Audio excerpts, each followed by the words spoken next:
Ich bin der digitale Avatar von Tom Sharlock, dem Entwickler des PWA-App-Stores pwa.est. Und in diesem Video beschäftigen wir uns mit einer möglichen PWA-Pflicht durch die Hintertür. Die unschlagbaren Vorteile von PWAs können nur durch die Marktmacht der Monopolkonzerne im Keim erstickt werden. Hat die EU etwa ein Herz für PWA-Apps? Stell dir vor, du sitzt an einem sonnigen Frühlingsmorgen in einem Straßencafé in Barcelona, dein Latte Macchiato dampft und dein Smartphone vibriert nur ganz leicht auf dem Tisch. Du wirfst einen flüchtigen Blick darauf, erwartest irgendeine belanglose Benachrichtigung, doch stattdessen ploppt eine Schlagzeile auf, die technikaffine Herzen im hohen Takt schlagen lässt. Apple hat über Nacht die Unterstützung für Progressive Web Apps außerhalb von WebKit deaktiviert. Vielleicht zuckst du mit den Schultern, denkst dir, na gut, dann eben keine PWAs. Doch genau in diesem Moment beginnt ein politischer und technologischer Flächenbrand, der die Spielregeln des gesamten europäischen Digitalmarktes neu schreiben wird. Wechseln wir für einen Augenblick die Perspektive. Stell dir die hell erleuchteten Flure der EU-Kommission in Brüssel vor, in denen noch vor Sonnenaufgang hektische Schritte hallen. Kaffeeezerbecher klappern, Bildschirme flackern, E-Mails mit Betreffzeilen wie U-Agent, DMA Investigation jagen im Sekundentakt ein. Genau dort wird klar, dass Apples Schritt nicht bloß eine technische Feinjustierung ist, sondern der Versuch, eine ganze Industrie in die Knie zu zwingen, indem man das offene Web abschnürt und die goldene Gans namens App Store Provision schützt. Nach Schätzungen der Marktforscher von Sensor Tower fließen jährlich weit über 15 Milliarden Euro allein aus Europa in Apples Kassen, weil Entwickler 20–30% jeder Transaktion abgeben müssen. PWAs durchkreuzen dieses Geschäftsmodell, weil sie sich über den Browser installieren lassen, ohne Review-Prozess, ohne Gebühren, ohne die unsichtbare Hand eines Gatekeepers. Mitte März 2025 landet eine unscheinbare iOS 17,4 Beta bei Entwicklern. Sie installieren, testen und stellen fest, dass plötzlich jede PWA, die nicht auf WebKit basiert, einfach nur noch eine normale Website ist, ohne Offline-Funktion, ohne Push, ohne Shortcut-Icon. Die offizielle Begründung lautet, man müsse aus Sicherheitsgründen alternative Browser-Engines einschränken, alles nur im Sinne des Digital Markets Act. Doch in internen Dokumenten, die im Rahmen einer DMA-Untersuchung geleakt werden, findet sich ein Satz, der in die Geschichtsbücher eingehen könnte. PWA adoption could reduce App Store revenue by up to 30% within 2 years. Spätestens da wird klar, dass es nicht um Sicherheit geht, sondern um Dollars, oder in diesem Fall Euro. Interessant ist, dass genau diese vermeintliche Malicious Compliance auch zum Bumerang für Apple wird. Denn plötzlich schaut nicht nur die EU-Kommission genauer hin, sondern auch nationale Regulierer, NGOs und sogar Entwickler-Communities. Der Digital Markets Act verbietet Gatekeepern, konkurrierende Dienste systematisch zu benachteiligen. Wenn Apple also WebKit-PWAs zulässt, aber alle anderen blockiert, steht der Elefant im Raum.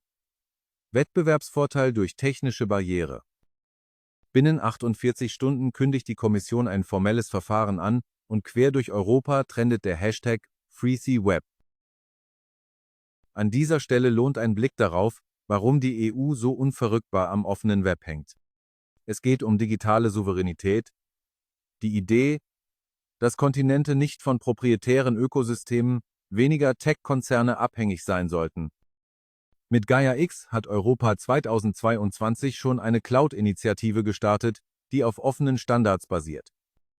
PWAs sind der perfekte Kompagnon, denn sie laufen überall, brauchen keinen App Store, gehören niemandem.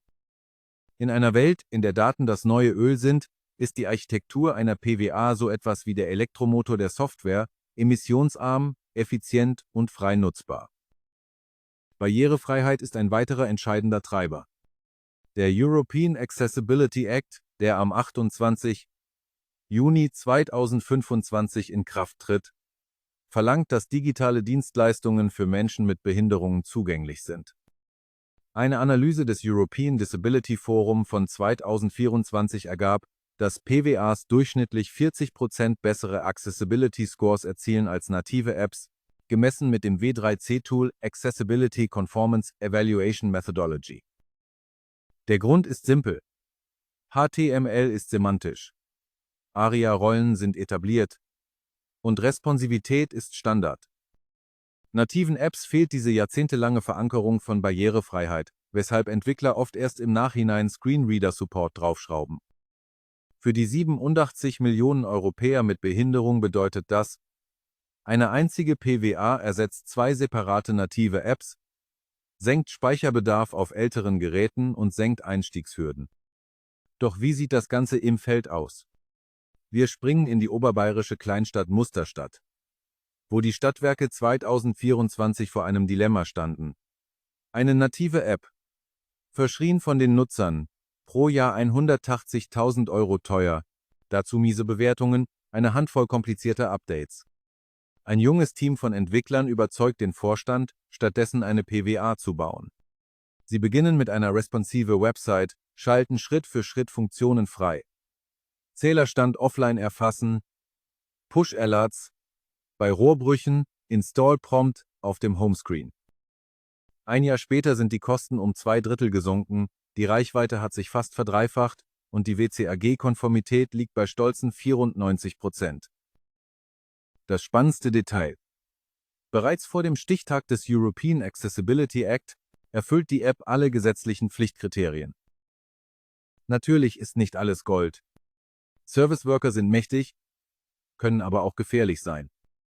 Eine unsachgemäße Implementierung kann Man-in-the-Middle-Angriffe begünstigen, weil jede Netzwerkanfrage theoretisch abgefangen werden kann.